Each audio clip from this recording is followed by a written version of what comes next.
Hello friends, welcome to YouTube channel Satguru coaching परिवार। दोस्तों, जो आज हम पढ़ेंगे बायोकेमिस्ट्री जो है आपका बहुत मोस्ट इम्पॉर्टेंट वीडियो है आपके लिए।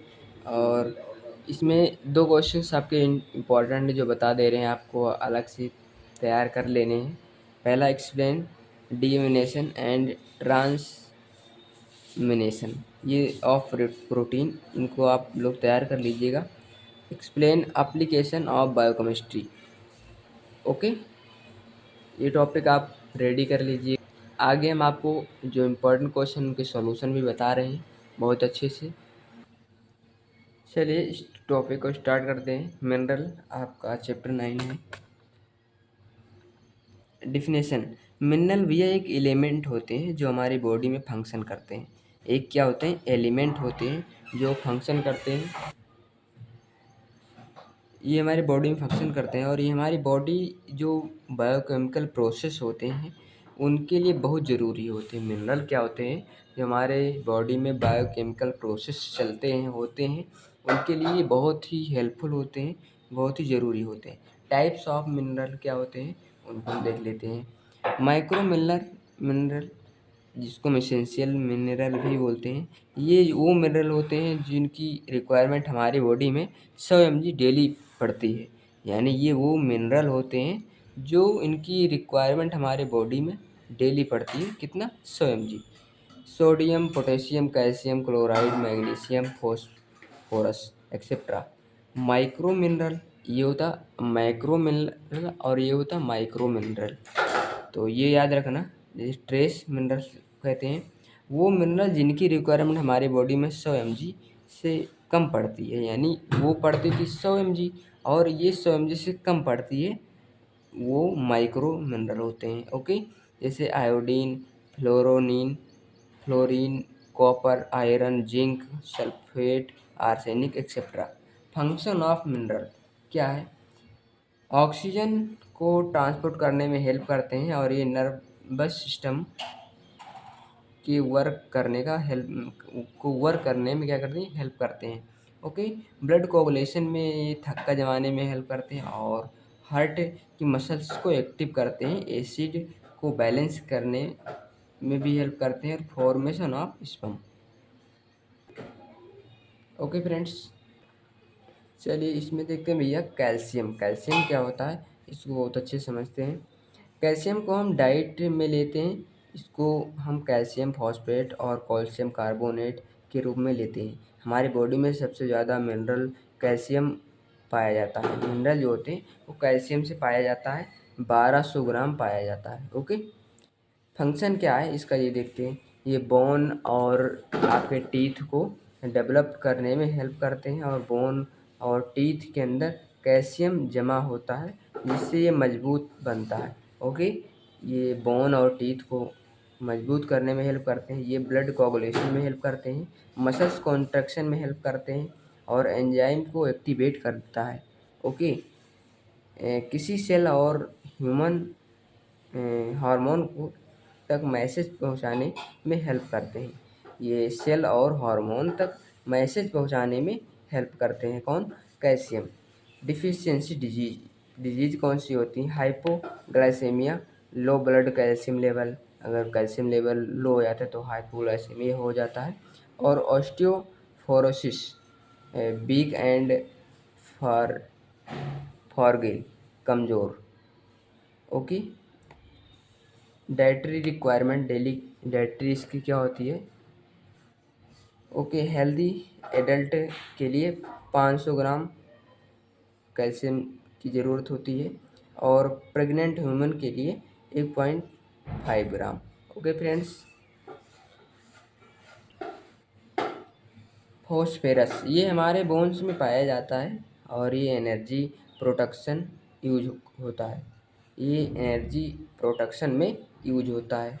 ओके, फॉस्फोरस हमारे बोन में पाया जाता है, ये एनर्जी प्रोटेक्शन में यूज होता है। फंक्शन है बोन एंड टीथ के डेवलपमेंट के लिए यूज होता है, कोएंजाइम बनाने में हेल्प करता है और एटीपी बनने में हेल्प करता है।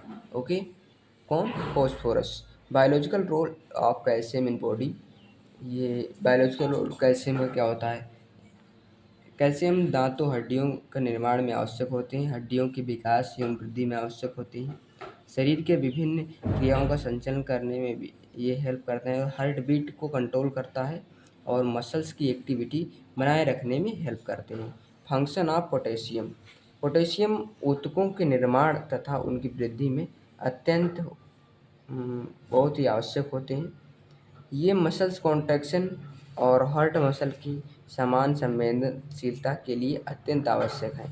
ये ग्लूकोज के बनने में सहायक होते हैं। Okay friends, function of iron बड़ा इम्पॉर्टेंट टॉपिक है। आयरन शरीर के हीमोग्लोबिन का निर्माण करता है, कार्बोनेट फैट एंड प्रोटीन के मेटाबॉलिज्म में सहायक होता है। आयरन से हीमोग्लोबिन बनता है। क्या बनता है भैया? आयरन की जब कमी हो जाती है आपके बॉडी में, आपके ब्लड में, तो क्या होता है, हीमोग्लोबिन नहीं बन पाता। फेफड़े से पूरे शरीर में ऑक्सीजन पहुंचाने में हेल्प करता है। फेफड़े से आपके पूरे बॉडी में ऑक्सीजन पहुंचाने का हेल्प करता है आयरन। आयरन हमारे बॉडी के लिए इम्पॉर्टेंट मिनरल होते हैं। ओके, ORS इम्पॉर्टेंट टॉपिक है आपके बोर्ड एग्जाम के लिए, तो इसको समझते हैं। ORS क्या होता है? Oral rehydration salt. Oral rehydration salt full form भी पूछ सकता है इसका, तो आप लोग इसकी ध्यान रखिएगा। डायरिया की कंडीशन में, डिहाइड्रेशन की कंडीशन में पेशेंट को शुगर साल्ट तथा वाटर का घोल दिया जाता है। उसके बाद पेशेंट को आराम मिलता है। शुगर साल्ट तथा वाटर के सॉल्यूशन ORS कहते हैं। ओके, चलिए ORS डायरिया की कंडीशन में क्या होता है भैया? जब डिहाइड्रेशन कंडीशन में जब आपके डिहाइड्रेशन होता है, तो उसमें पेशेंट को शुगर साल्ट तथा वाटर का घोल दिया जाता है, क्योंकि जो डायरिया का पेशेंट होता है वो उसके अंदर वाटर पानी की कम होने लगता है, तो उसमें ORS दिया जाता है। उसके बाद पेशेंट को आराम मिलता है। शुगर साल्ट तथा वाटर के सॉल्यूशन को ORS कहते हैं। शुगर साल्ट और वाटर के सॉल्यूशन को क्या कहते हैं? ORS, oral rehydration salt. Okay, composition of ORS। Sodium chloride 3.5 gram, sodium bicarbonate, sodium bicarbonate, potassium chloride कितना? 1.5 ग्राम, ग्लूकोज रहेगा आपका 20 ग्राम, वाटर 1 लीटर। ओके, इन मिनरल को मिलाकर ORS बनाते हैं, जो कि 24 हॉर्स यानी 24 घंटे तक यूज कर लेना चाहिए, रखे नहीं रहना चाहिए। ओके फ्रेंड्स, चलिए भैया ट्रांसअमीनेशन को हम इसमें देख लेते हैं एक बार। अमीनो ग्रुप को कीटो एसिड के ट्रांसफ़र कर दिया जाए तो उसे हम रिएक्शन को बोलते हैं ट्रांसअमीनेशन, यानी अमीनो ग्रुप ट्रांसअमीनेशन, यानी अमीन ग्रुप को क्या कर दिया जाए? ट्रांसफ़र कर दिया जाए, कीटो एसिड में ट्रांसफ़र कर दिया जाए, तो हम क्या बोलते हैं भैया? उस रिएक्शन को हम बोलते हैं ट्रांसअमीनेशन। ओके फ्रेंड्स, कीटो एसिड एक कंपाउंड होते हैं। ओके, ये ट्रांस डीअमीनेशन क्या होता है? जब कोई कोई अमीनो एसिड अगर उसमें अमीन ग्रुप हटा दिया जाए, जैसे कोई अमीनो एसिड है, उसके अमीन ग्रुप को हटा दिया जाए, तो उसे हम डीअमीनेशन बोलते हैं। इसमें ऊपर वाले में हो रहा था कि अमीन ग्रुप में जो होता था कीटो एसिड में ट्रांसफ़र कर दिया जाए, तो उसे हम रिएक्शन को बोलते थे ट्रांसअमीनेशन। और कीटो एसिड एक कंपाउंड होती ही है, और ये अमीन एसिड को क्या कर दिया जाए? अमीन ग्रुप से हटा दिया जाए, तो उसे हम बोलते हैं डीअमीनेशन। ओके फ्रेंड्स, ट्रांसअमीनेशन इसको स्ट्रक्चर के वैसे समझते हैं, बड़ा इजी है। और COH HCNH2R1, इसको क्या किया गया है? इसमें R2 कर दिया गया है, और यहाँ पे NH2 था, यहाँ O ग्रुप वहाँ लगा दिया है, H इधर से हट गया है। ओके, इसे हम keto acid ट्रांसअमीनेज।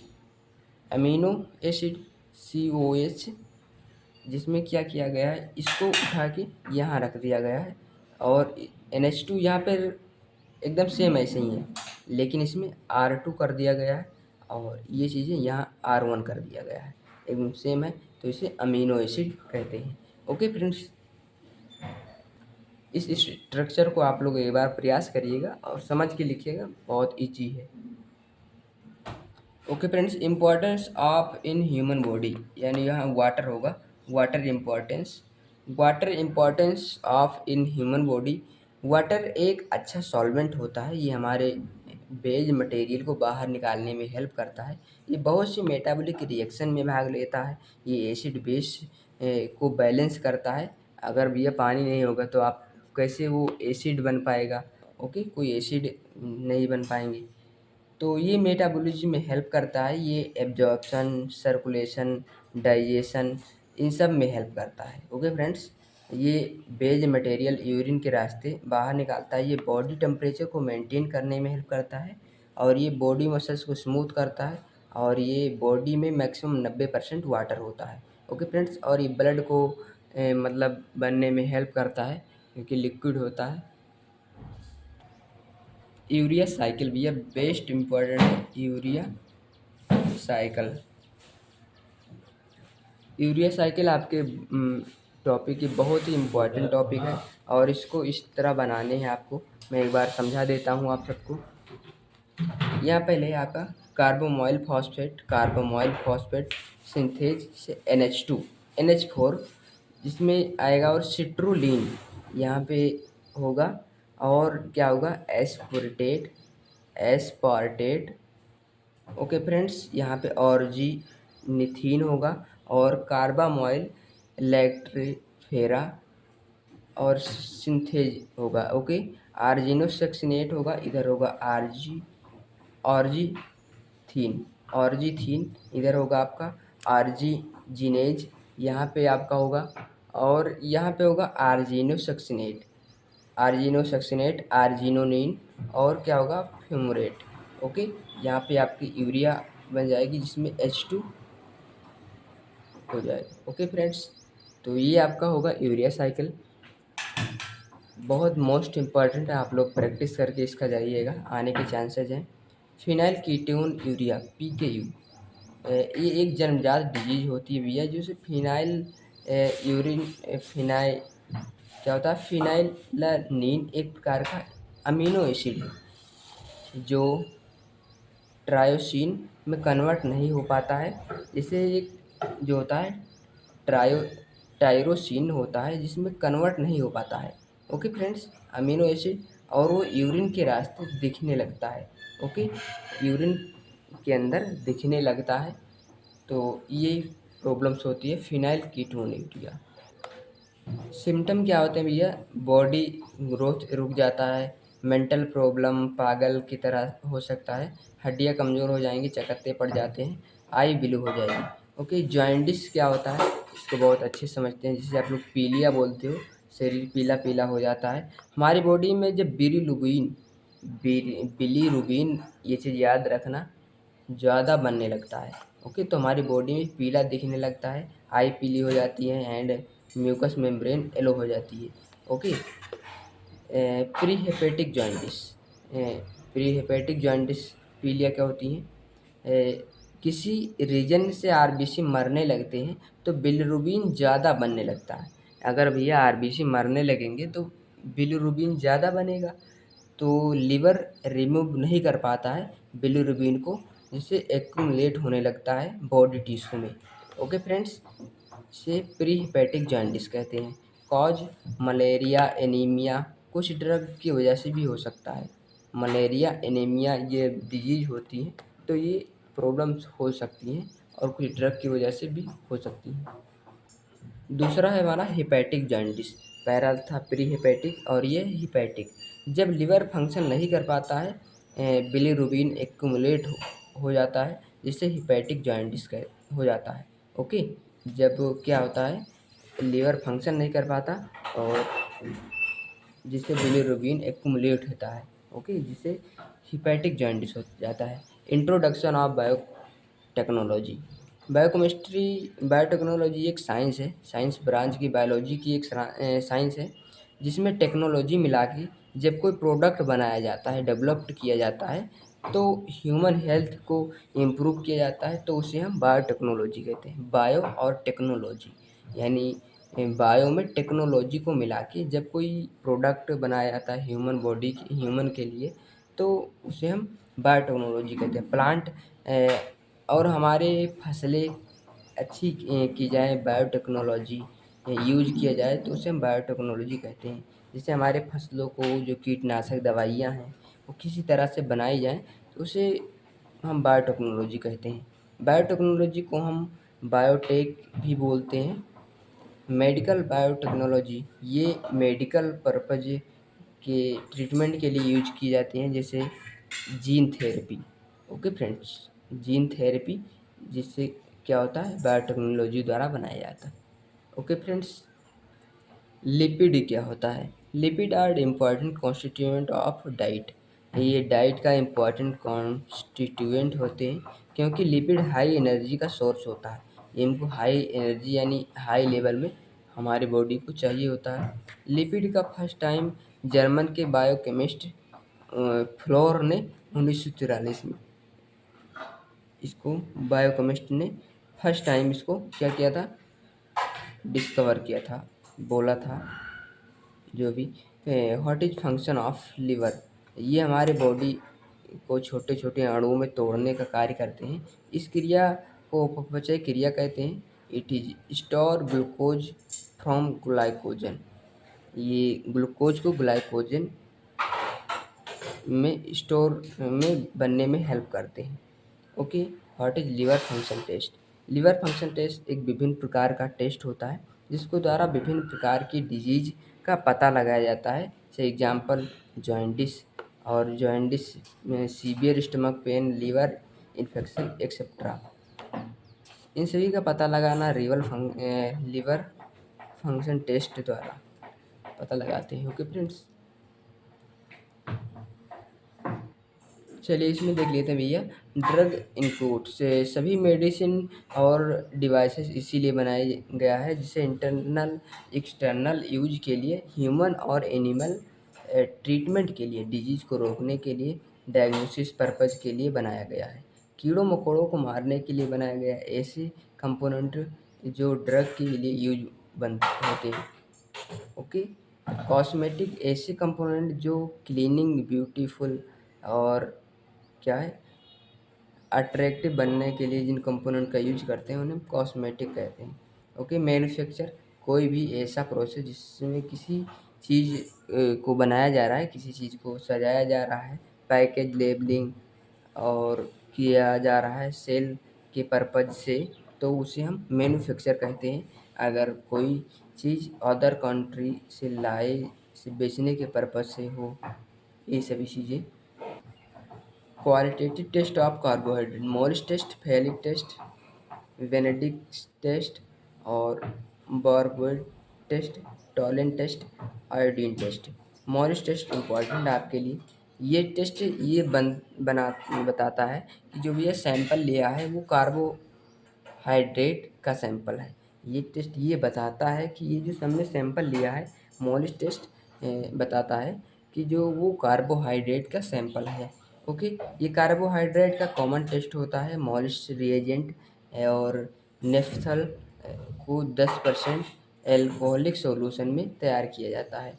Okay, procedure 1.2 ml carbohydrate sample, 2 से 3 ड्रॉप मोलिस रिएजेंट को डालना होता है और फिर उसमें क्या होता है, 2 CuN H2SO4 ऐड करते हैं 2 ml।